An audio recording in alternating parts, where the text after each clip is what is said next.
If you're a fat, balding, middle-aged man, the chances are you work in an office, and the most exciting part of your day is choosing which tie to wear. And when it comes to your choice of car, you're usually stuck with an Asian hybrid from Hyundai, Toyota, or Nissan. However, rewind back the clocks about 20 years, and you'd find the only thing in your office car park is BMWs, or specifically a 5 Series, and even more specifically, a 520 powered by petrol or diesel. So why on earth did my 18-year-old friend go from a Subaru Impreza, which was loud and silly, to this, a 520i? To find out why he spent over £12,000 on a 520, I've stole his keys. I'm going to take his car for a drive.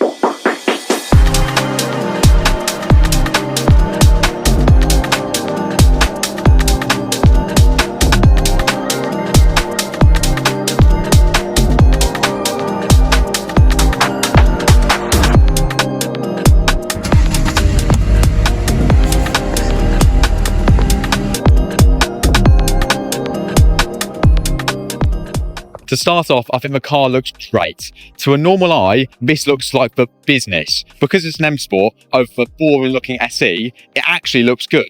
However, whoever bought this car brand new and spec'd it out chose to go for the full M Sport body kit and then these wheels, which look tiny on such a massive car. I mean, let's just work out how long it is. 1, 2, 3, 4, 5, 6, 7. 7 steps, about 5 seconds. It's like a Cadillac. Who made this car? Coming to the back of the car, we're greeted with fake exhaust tips.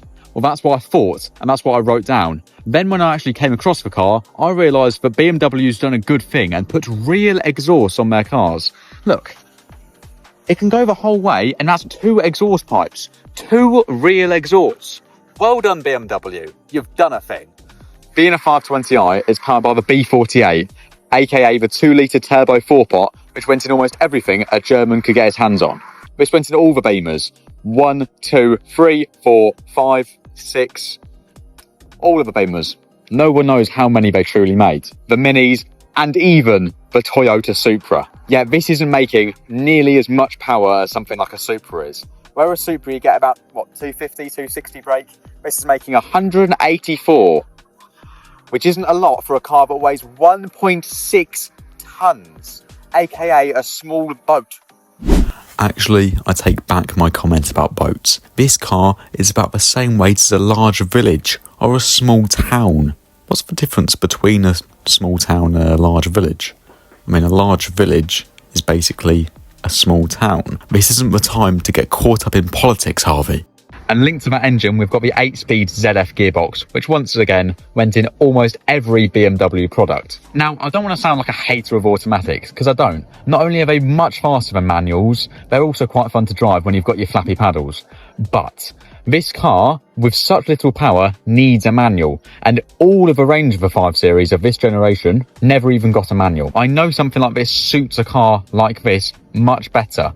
But come on, BMW.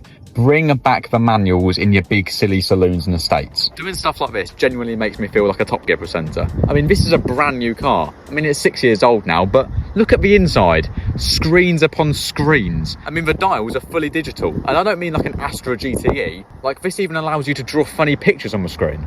I can't keep being mean about the car though. Inside, it's a lovely place to be. We've got bum warmers, dual climate control, a screen which can tell you everything and let you draw penises. We've got this funny armrest, fake carbon effect all over the car, and for some reason, weird plastic lines on the dials, even though they're digital, which means when you turn the car off, it just looks stupid. And then we've got these big chairs, which can belong in something like a Rolls Royce, and fully electric slidiness. When I say fully electric, I mean up, down, and tilt. Not for some reason, sliding forwards and backwards. That you have to do manually. Like a poor person. All of this stuff together, especially on a black interior, makes it feel like pretty much any other car. I mean, yes, it has its BMW marks and its racing stripes, still trying to hold on to that heritage. But at the end of the day, if you drop me in here, I wouldn't be far from saying I'm in something like a Kia. I could say horrible things about this car all day long, but realistically, it's not a bad car. It's just not a proper petrol heads car, which brings me back to my original point of Why would someone who's into cars buy something like this? I mean, it's reliable daily. It won't go wrong, except for the fact that within 3 days, can you see where I'm going with this? Except for the fact that in 2 days, the car had a major coolant leak, which almost ended in disaster. But being a BMW, even when something like that goes wrong, the owner decides to keep it for some weird reason. At the end of the day, there's only one way to find out if this car's really boring or actually worth your money, by taking it for a drive and hooning it down a back road. I've drove the car for probably about 10 minutes now, and I mean, nice things I've got to say. It's comfortable, it's lovely to drive, it's so effortless. Like, I've not felt one bump. The big thing I'm noticing though is turns and just the pure size of a thing. I'm not sure what the length of a G35 series is, but I imagine it's the same size as a yacht. I mean, I have had to do like 4 5-point turns, where in my Polo, which I mean in comparison looks like a PLP 50, I would just have to do 1 loop round.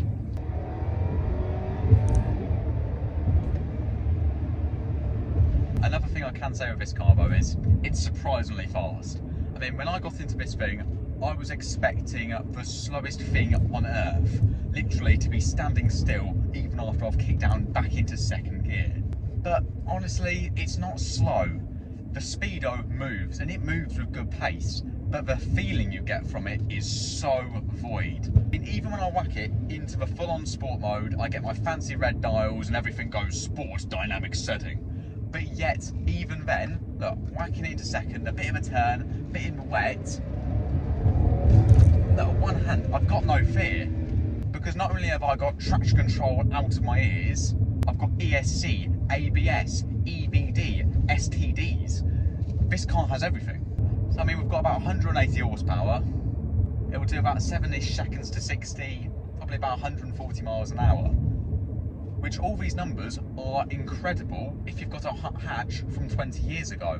Being a brand new car, that is just pants. And because it's a BMW, when I come to a junction, I can't get let out. Luckily though, my friend has not gone for the X-Drive. So still being rear wheel drive, you can have a bit of fun in the corners, even if it is the same size as a house.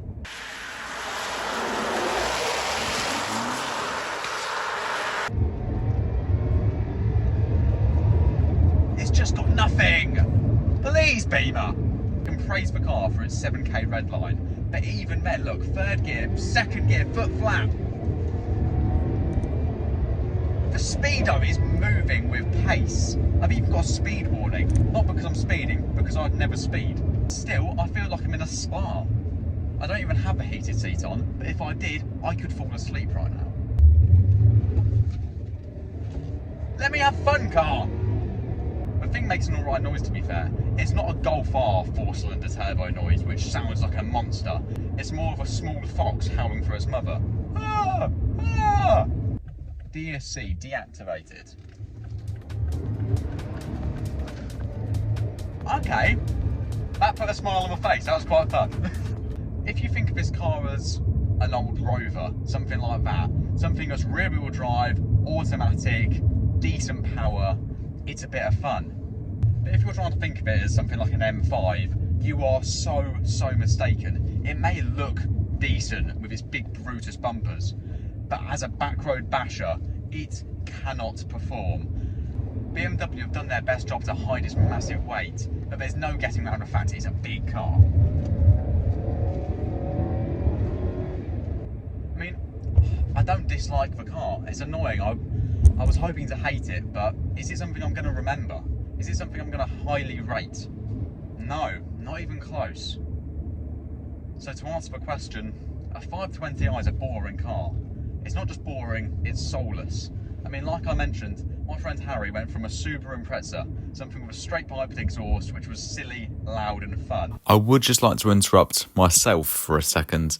This Subaru Impreza that I've mentioned, well, it had 4-wheel drive, but it did not, and I repeat, did not have a turbo.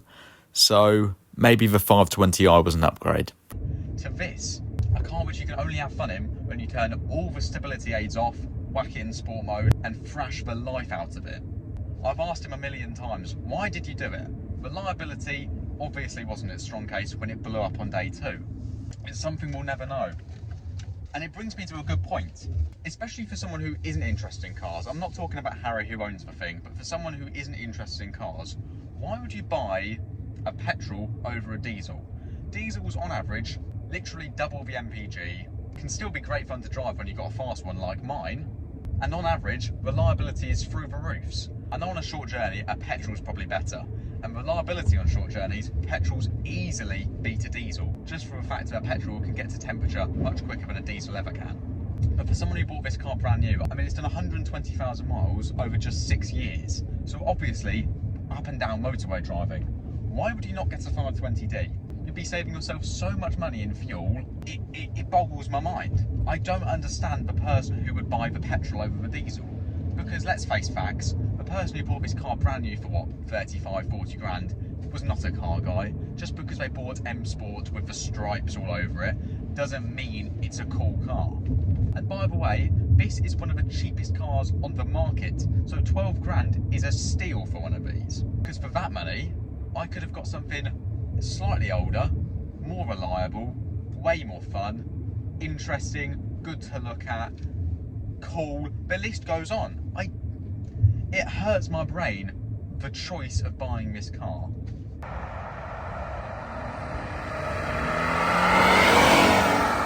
Honestly though, I've slated the car enough. I mean, it's not a bad car, I can't say it is, but is it something I'd ever want to own? No. Even when I can get the back end out like that, I can choose so many options over this. I hope you all enjoyed the video. It's a bit different from my usual thing, actually taking someone else's car out for a drive. A bit weird, but yeah, if it's something you all enjoyed, you'll see a lot more. See you all in the next one. Harry, there's a penis on my car!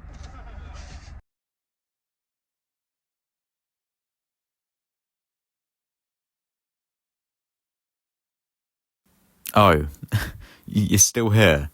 Well, as you're still here, should we find out if a 180 horsepower BMW can muster out any kind of burnout? There's only one way to see.